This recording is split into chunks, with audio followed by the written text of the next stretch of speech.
doubles and coffee.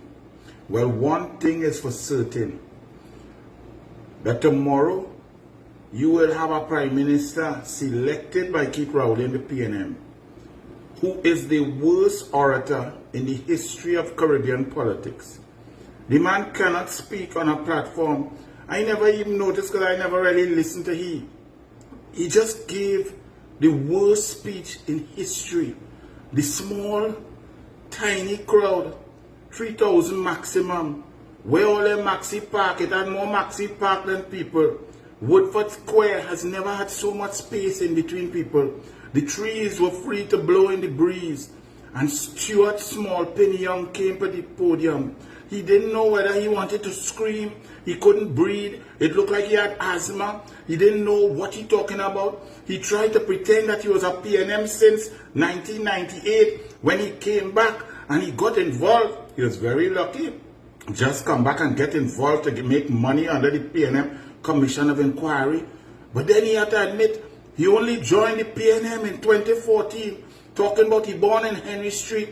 He have a vision that we will hear about coming. And people lying on the energy sector, people trying to print false narrative about 11 companies left Point Lisas. 11 companies shuttered and left Point Lisas. Kamla left Point Lisas at 78% capacity. It's now at 30%. You're down jobs from 20,500 down to 10,200. We refine nothing. The refinery has been closed, going on 7 full years. NGC made a loss in 2018, 2019 after your negotiation with Keith Christopher Rowley in Houston. The energy sector has been decimated. You wasted $233 million to maintain Atlantic Train 1 when the shareholders told you they're not using it, they don't have gas for it. You wasted the taxpayers' money. You put all the eggs in one basket, Dragon Gas, and now you're telling people that you will come up with some plan to talk, to diversify the economy because we're talented. When you and Rowley have decimated the economy, the only thing you didn't do is look around and say Rowley was a total failure. There's one problem, Smallpin. You and Rowley was riding partners. You don't even know how to tell a story. You tell two of the most boring stories. People who drink rum and bay rum and punching in the front start to stand up and stop making noise. Imagine the front 3 rows stand up watching you like, what are you talking about? To the rest of citizens and to those PNM and to those people who have decided to reject the corruption, the incompetence, the evil, the divisiveness, the abject, total, tyrannical oppression of the dictatorial stance taken by Rowley to anoint Stuart Smallpin, who talking about other people corrupt. Yet here are over 120 recusals, which means that decisions were taken in the cabinet that benefit him or his family members, and he had to recuse himself. He talking about other people as he and his family benefited since 2014 into 2015 when he swore in to be Rowley's right hand, Gary Sobers, Minister of Everything, failure, a total across the board. But today is a shining moment that the PNM would realize that they have heard.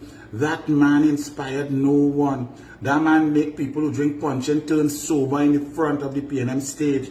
Woodford Square was a ghost town. So to you good thinking PNM people, the people who normally vote PNM, welcome. This is where politics should be. Politics should be about right and wrong, about policy, about merit, about intelligence, about plans, about programs, because we are all one Trinidad and Tobago.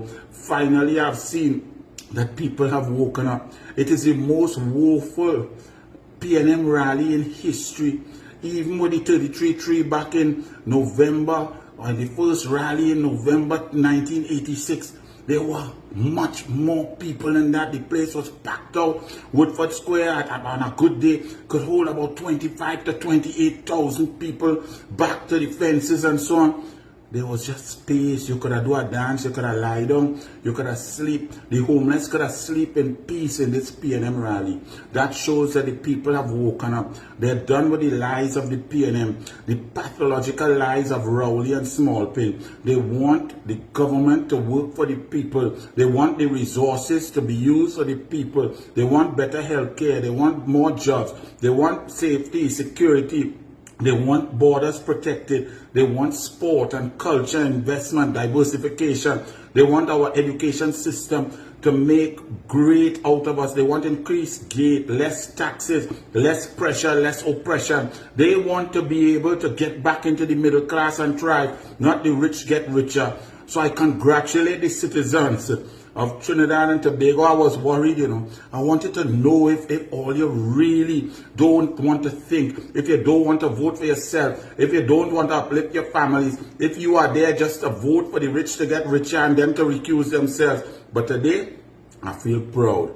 I feel proud all you. All you leave them in Woodford Square to get bite by sandfly and mosquito. Only space, all in between. Blessed. But as a coach, I tell you, when you know you have your enemy down and you're going to beat them, work harder. Get the data. Walk more. Convert more. Invite more people to join. Talk about the policies. Read more. Move more. Get more vigilant. Because when you're on top, you must ensure that you carry it all the way to victory at that 6 p.m. on that election Monday. So don't relax because they're on the ropes. Jump on them. Stamp them politically down and get rid of the PNM from our political landscape forever. The PNM is a disease and we must stamp it out. Bless, small pin, you is the worst. But I shame for you and all.